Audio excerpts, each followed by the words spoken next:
This Thrive Loud episode is brought to you by Hinge Consulting. Success on Amazon hinges on well-executed strategies.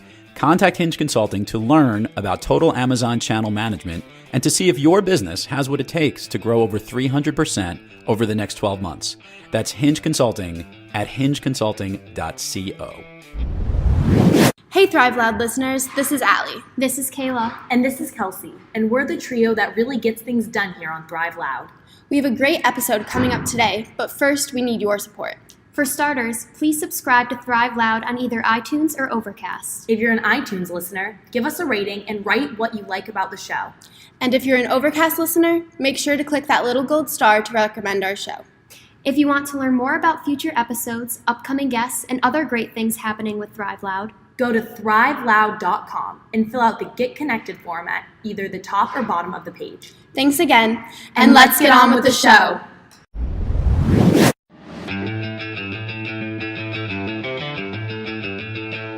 Now I'm getting really excited. Okay, this is the part where we're going to get loud. Holy crap, here we go. I like telling stories. I learn best through experiences. Everything I do is because of everything I did. Talk about having maximum impact while having a ton of fun. When you can net through that, what you do leave behind for your listener will have more impact. Wow, bring it on.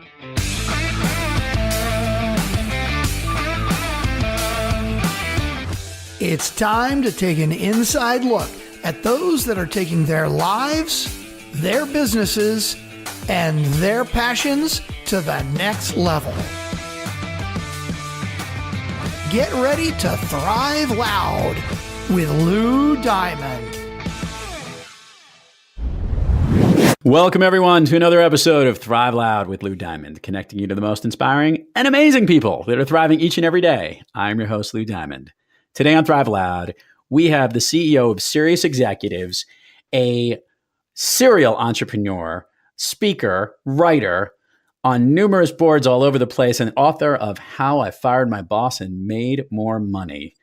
She is a rock star in herself, and I think you're all going to have a fun time listening to her. From California, Pam Wasley. Pam, how are you today? Doing great. Lou, how are you doing?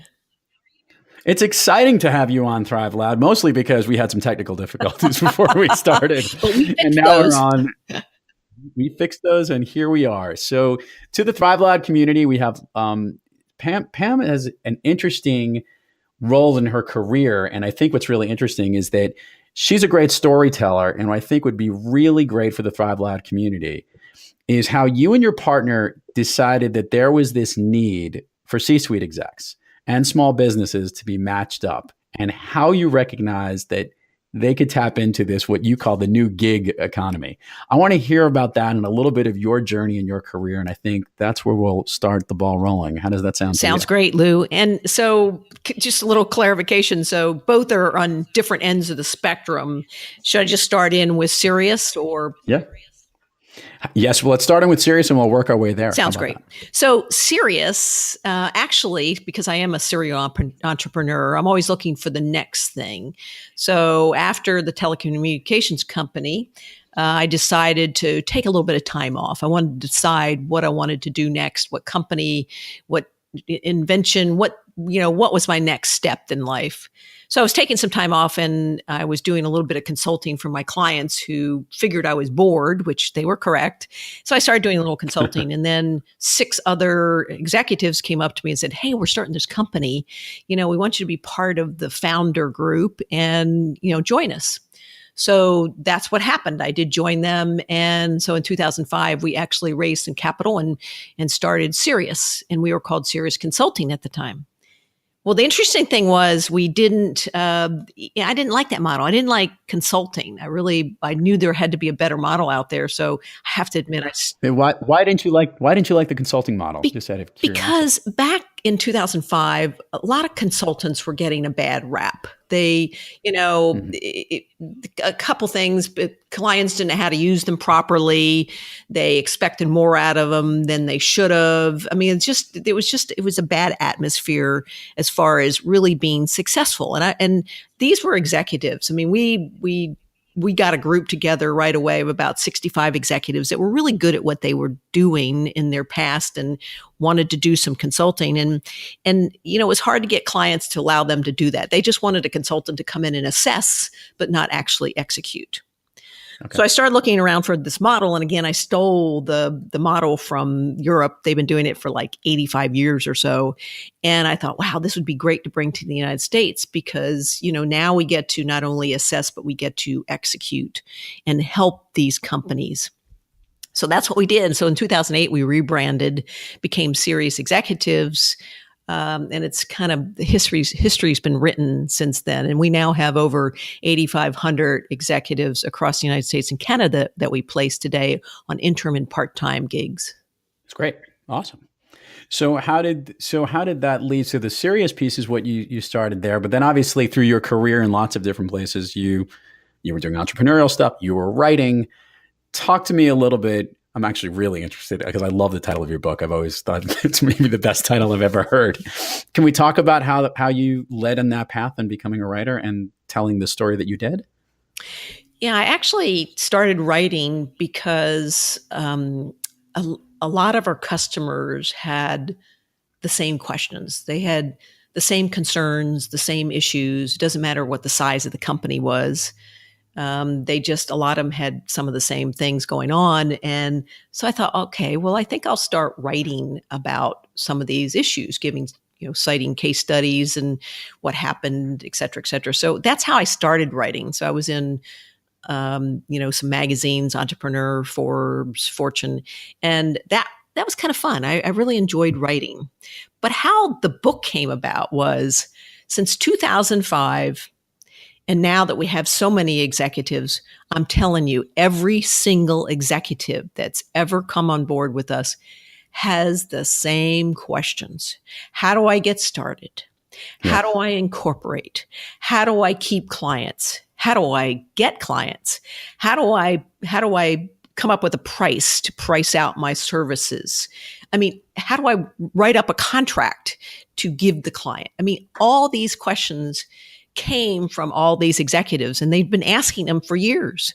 So last year, my business partner and I, Kristen, decided, okay, we're going to answer all these questions and we're going to put them in a book. We're going to put all the answers right there in a book. But something else we did is we went to our top executives who are making well over $1 million a year and said, okay, so give us some other tips. What else can you think of to make these readers successful? So they shared their experiences and their case studies with us. And I got to tell you, we took all of this and put it into the book. We didn't hold back. We didn't try to entice people to read it and then we'd hold back the real information. Literally, we gave it all to them in this book. So whether you are a independent consultant or whether you are actually, if you're a startup company, a small company, you have some of the same issues. How do I keep my clients? How do I get leads? I mean, these are same questions that a small company would have as well. So it's applicable actually to gig workers as well as small companies. I love how you call the gig workers. It is funny just in the people who are coming in for that one job and helping in certain perspectives. My question on this, and let's talk about the title itself, because titles are all catchy. I've written a book and it is all about, coming up with a great name for it. What was some of the advice that came in about how I fired my boss? Because that's an interesting way of just even wording it and the way that you've positioned this. And specifically because you're also in a place of trying to mostly put people into those positions. So can you give a little bit behind that aspect of where the name came from? Yeah. These executives have all had great successful careers. Some of the same things that they always say is, well, I'm working for corporate America. And sometimes you just can't get what you need done because of the corporate stuff that's going on. So their talks with us, they were always telling us, gosh, I'm really glad not to be working with that boss again or that company again. Gotcha. And when they went away and started their own entity, whether, as a gig worker, literally they said, wow, I can make as much money. I can make more money. And I get to pick and choose the companies I work for or the CEOs that I work for. And I can even take off when I want to, if I want to spend more time with family. So this is like the best of all worlds. So it's more than just money, but we thought the title was funny because, how I fired my boss and made more money. But they also have other fringe benefits when they fired their boss as well. Pam, let's ask this question about you personally, because your career has been wide-ranging in a whole bunch of industries, technology, telecom, medical devices, manufacturing, et cetera, business services. You've covered everything. And you've had an entrepreneurial spirit and a serious spirit, and obviously what I like to call a connecting spirit. I'm a master connector, and I love to bring people together, and it seems you sit right on the cusp of that. What do you love doing most? Wow. Well, there's two things I like to do the most. And one is I love to help other entrepreneurs because becoming an entrepreneur, I knew nothing. I mean, literally, thank goodness I had a great CPA and I had a great attorney, and they helped me through some of the throes of the first startup that I had. But I want to save these entrepreneurs that are out there today from making the same mistakes that I made. So if I can share everything I know today, and I keep up with technology, I keep up with what's going on out there. So I try to keep all my information current. But if I can help them not make the same mistakes, it'd be awesome. And the same thing with companies. I mean, I've sat on boards, I've run companies. If I can help companies, again, CEOs of companies, avoid the mistakes and really get tips on what the best way is to do something, I think that would be awesome. I love helping others, period. Can you think of, Pam, an instance where you recently were able to help an entrepreneur kind of avoid the pitfalls from something that you saw coming? And can you share that story, like in a certain instance where you were able to help someone in the right direction and launch them exactly do what you love to do most? Yes. And this was a mistake I made in the very beginning as well. So this entrepreneur happened to be running a very successful company. He was actually growing sales 200 to 300% every year. So he was doing a good job. But as of recent, he started to, all of a sudden, there was no growth at all. This was the first year he didn't grow, and he couldn't figure out why. Well, one of the things that I noticed that he was doing is he didn't delegate well. He tried to do everything by himself, not really giving responsibility. He says he was, but he really wasn't giving the responsibility to somebody else. And so one person can only do so much in a company, and he had reached his peak. So I had long discussions with him and, gave him some suggestions. And today he actually his sales are increasing again. But it was just, I could relate so much to him because I did exactly the same thing in my first startup. I wanted to do everything, and I felt I could do it much better than anyone else. It is amazing when we learn the power of connecting with others and having that relationship. It is tough to let go. It's tough to, if you feel you can do things best yourself, whether or not you can or not, takes away from the amplified effect of having other people help you and build that better brace. And by the way, enabling and empowering those people to do those tasks, whether they fail or don't do them as well, the next time they might even do them better and even better than you can do them. It only elevates you Luke, upwards. I have to tell you a funny story. I learned that the hard way because I wasn't going to delegate. I finally decided, okay, I have to do this because I'm not making progress here. And lo and behold, that person did that job so much better than I did. It was just like, why didn't I do this sooner? It is true. And a lot of it is, and that's a great part. Great leaders are the ones who, there's a great quote from a previous guest on Thrive Loud. This was Andy Monfried, who's the CEO of Low to Me. And I made this comment about him. he always surrounds himself with people that are way smarter than he is. And it actually really helps because he knows that they're going to do things way better than he could ever think. But his ability to lead that and his leadership style empowers all those people to make everybody feel that they can elevate that game. And it's a trust factor because he knows he can't do it that well. It's almost an advantage in his sense that if I surrounded myself with people that are that much better, think how much better I will become because of it. And that's a tough mindset that not every leader has because people think they can do it themselves. And it's a challenge and lesson learned. It's got to be fun to share that advice, I imagine. Yes. Speaking of lessons learned, I worked for a company that had a CEO that really did not surround herself with people that were smarter.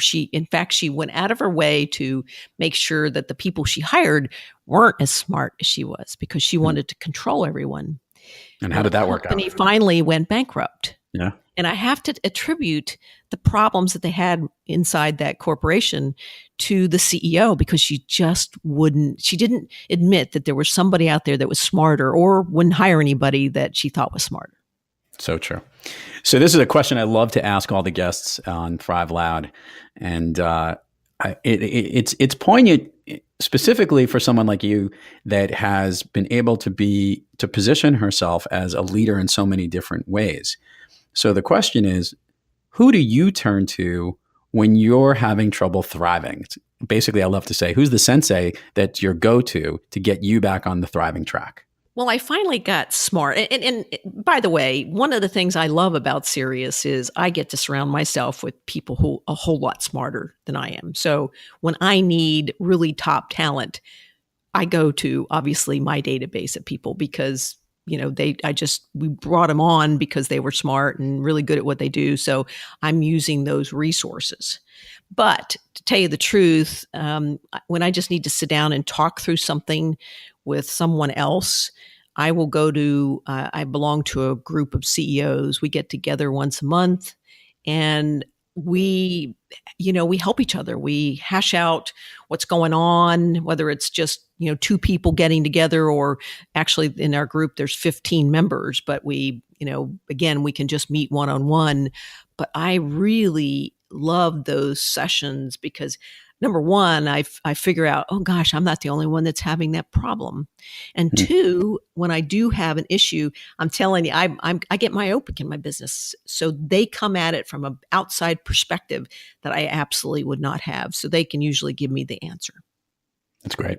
And it is. And by the way, it's so nice to have people that have the same type of problems, but in a different forum. And they might be going through a similar issue that you're going through in a different industry or different company. And it's really important to share that. Now, I totally get it.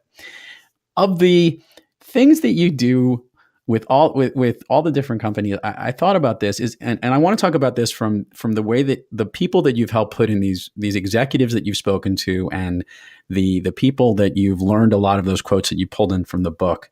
Is there something that's trending more today, a common issue and pain point that executives are facing right now that seems to be more prevalent than others?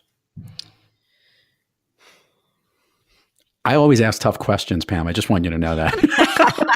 They come right out of nowhere. I don't even know where I pull them out sometimes, but it just hit me on my head. What's the common thing common pain point that senior executives are really seeing in today's business environment? Well, my first instinct is to say technology. How do I bring in the right technology? How do I know what to bring in? Is it expensive? That would be my first instinct. But I have to tell you that it's the questions that I hear the most out there and I get from my salespeople or from my customer service people is clients today, companies today are still grappling with the whole marketing piece. So when we talk to clients, you ask them, what problems do you have? And they say, well, I got a sales problem.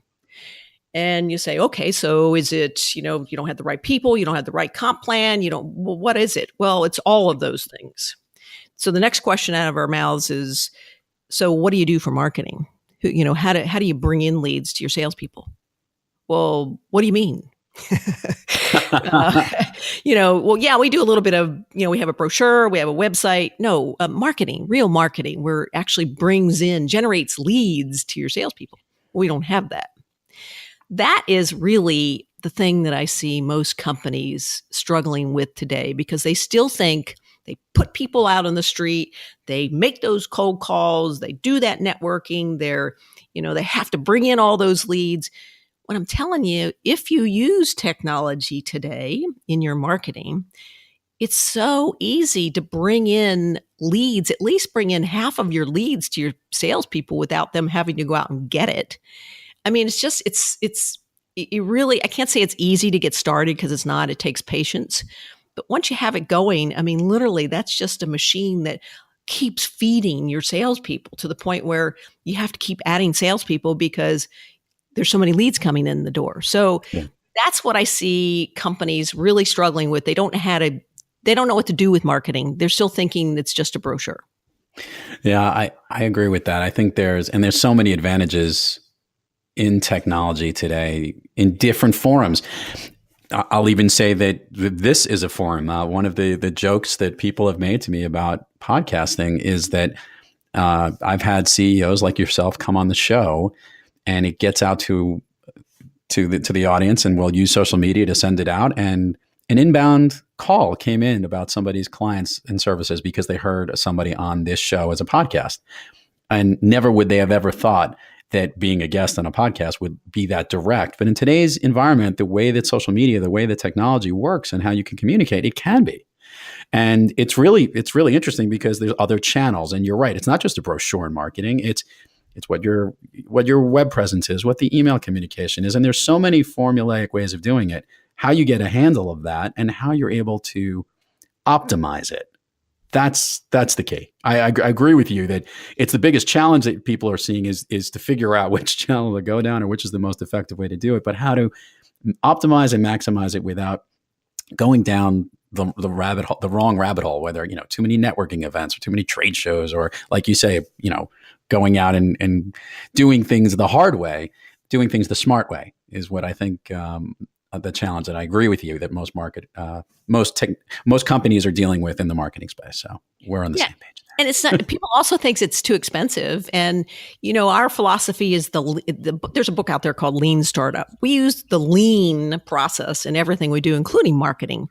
So you start a little bit and you test. You start something else and you test. This one's working better than the other one. You get rid of that one and you do it on this side. And then you start up another avenue and you just keep testing.